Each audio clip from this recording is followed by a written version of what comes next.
We welcome in our first guest, the man, the Heisman pundit, Chris Huston in BYU Sports Nation. Chris, welcome to the show. We want to talk Taysom Hill. You included him in your preseason top 25 guys to watch on the Heisman list. Why did you feel like Taysom had to be in that conversation? He's just an exciting player. He fits the criteria for the type of player who in this day and age is winning Heisman trophies. I called him last year before the season. I jokingly referred to him as the Mormon Manziel. I remember that. Yes. Yeah. Yes. He's a guy who can put up numbers in the passing game, numbers in the running game. He's a very exciting player. He just needs to put it all together to have a chance, to compete for the Heisman this year. Chris Huston, the Heisman Pundit, is on BYU Sports Nation. He's kind of a dark horse, a la Jordan Lynch, who had a great season as an individual, an unbelievable season as an individual, and his team won. What kind of production does BYU have for Taysom to have any shot at getting to New York? Well, I think they pretty much have to run the table or come pretty close to it. He needs to be seen as the reason for why the team has taken the jump up to a high level. He has to individually put up astounding numbers. Just to give you an idea of the kind of numbers he needs to produce, or the kind of numbers he needs to surpass, the last 6 Heisman Trophy winning quarterbacks averaged roughly 4,800 yards of total offense and 48 combined touchdowns in their Heisman winning season. Wow! So these are the numbers that we're now reaching. In 1990, when Ty Detmer won the Heisman Trophy, he had 5,100 yards of offense. Johnny Manziel had more yards of offense when he won the Heisman Trophy. So now it's this combination of the running and passing quarterbacks. We're now seeing these extraordinary single seasons. And so the ante's kind of been raised a bit. So these quarterbacks have to put up huge numbers. And in the case of a team like BYU, or in Jordan Lynch's case with Northern Illinois, they have to be seen as the guys driving the success of that team. And if things fall right, you never know what can happen. Chris Huston, the Heisman Pundit on BYU Sports Nation. You're clearly tapped into college football and what's going on. Walk us through your days in the summer leading up to the season. What do you do to get prepared so that you stay on top of this stuff?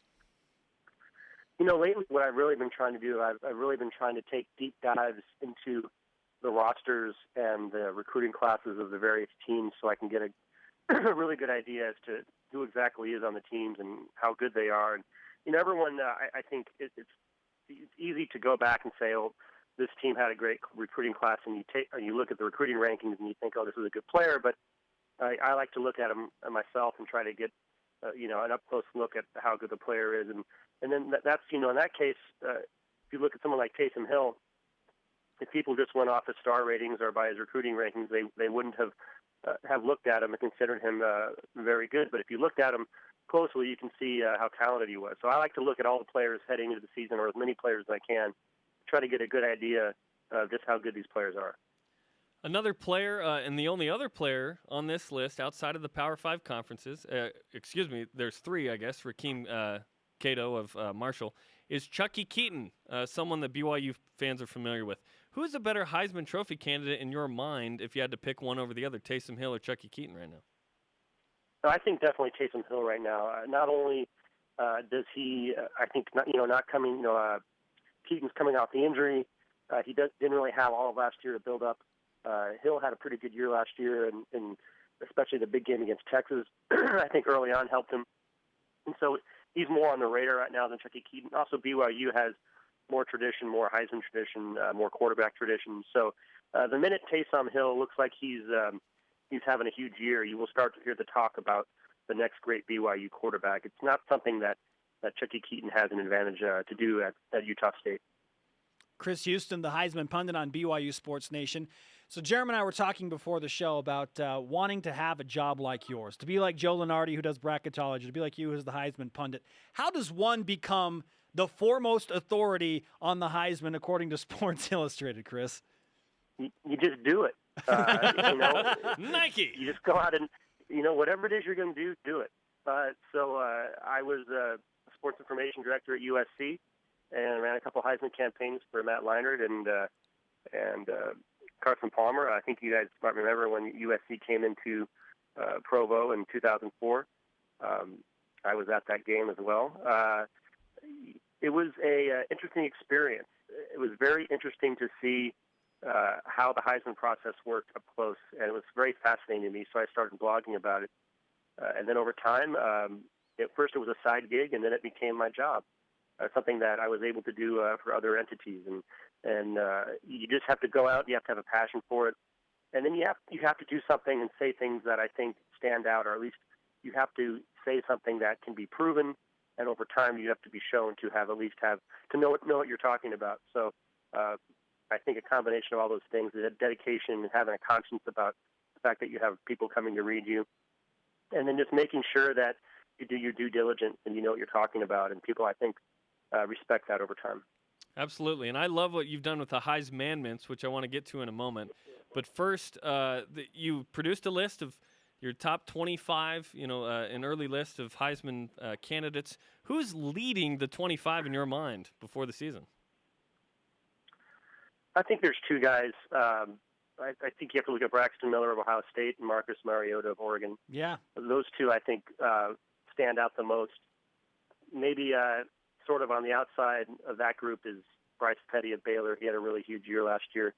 I will caution that this early season list is more of this is going to be about as broad as it gets. This is about as broad a list as you'll ever see me produce. Once we get to the preseason, this will be narrowed down significantly, and I will be looking at each individual's actual chances of winning.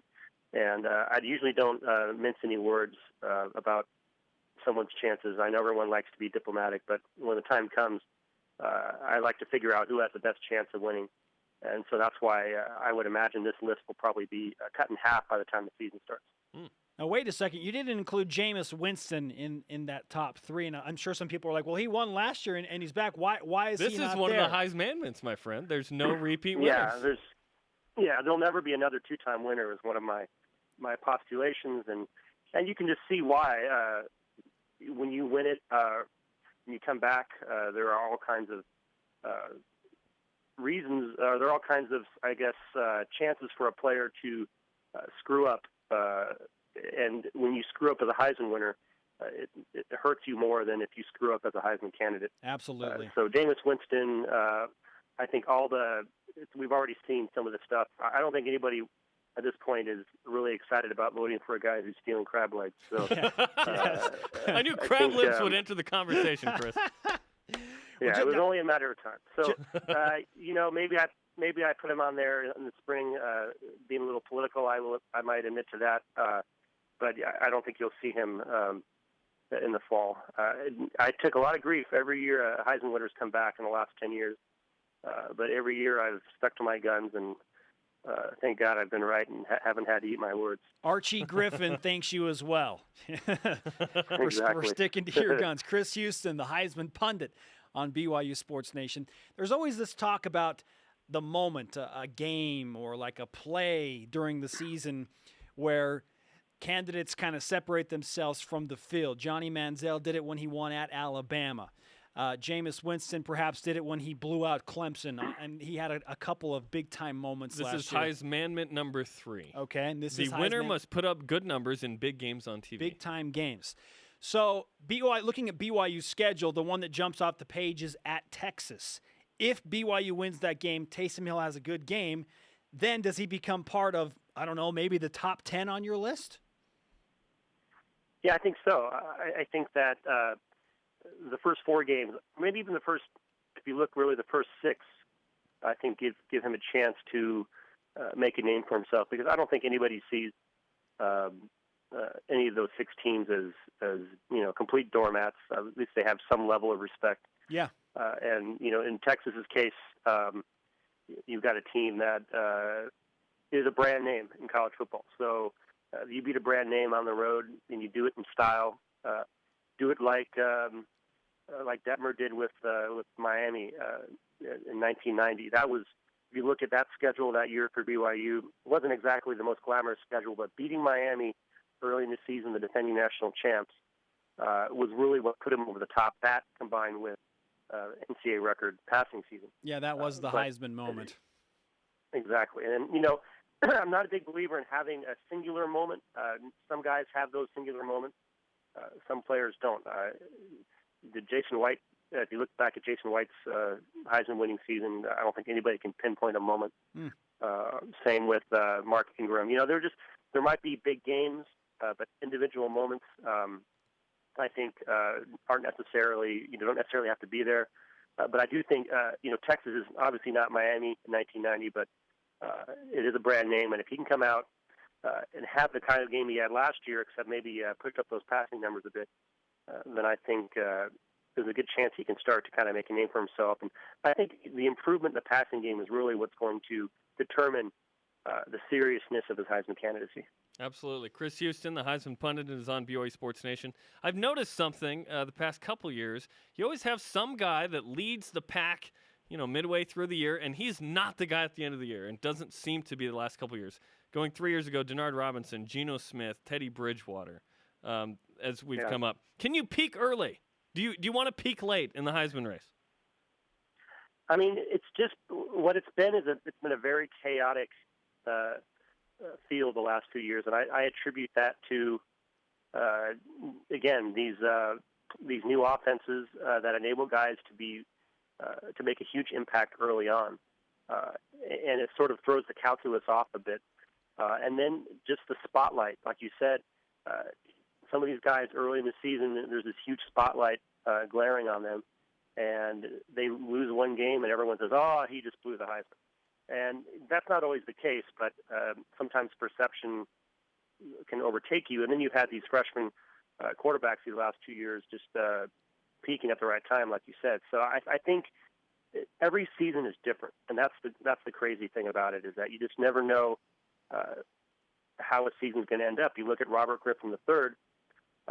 His team lost 3 games, I think, in October, the year he won the Heisman, and you would have thought that 3-loss Baylor team wouldn't have a chance, but then they go back and they storm out the rest of the way, and he has that huge game against Oklahoma, and he wins the Heisman. So, but again, that wouldn't have happened had not Andrew Luck lost to Oregon. So everything is how the players finish in relation to one another and how each player relates to one another. So it's really hard to look at the field. I'm not really into the prognostication part. I'm into determining who has the best chance of winning.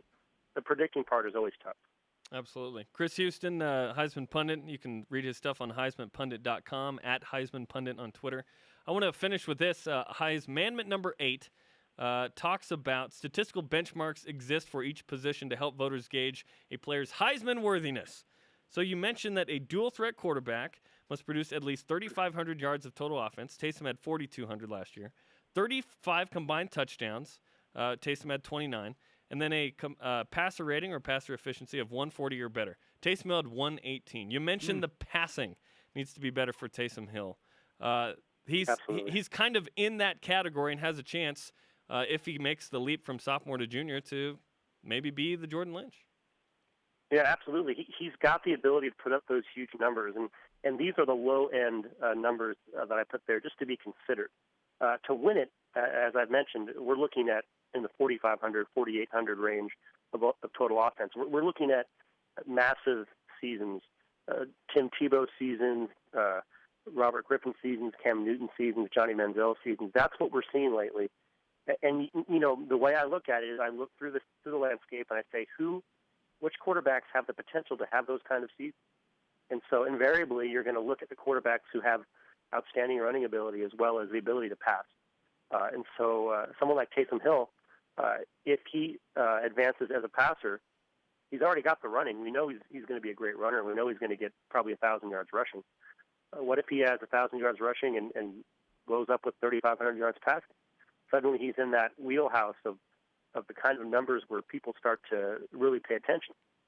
And if that goes hand in hand with a great season by BYU and knocking off Texas and really, making a name for themselves, then I think, if there's a dearth of other candidates out there who are from the traditional powers, who have the traditional advantages in the Heisman race, then you're looking at a situation where a Taysom Hill candidacy is very serious consideration.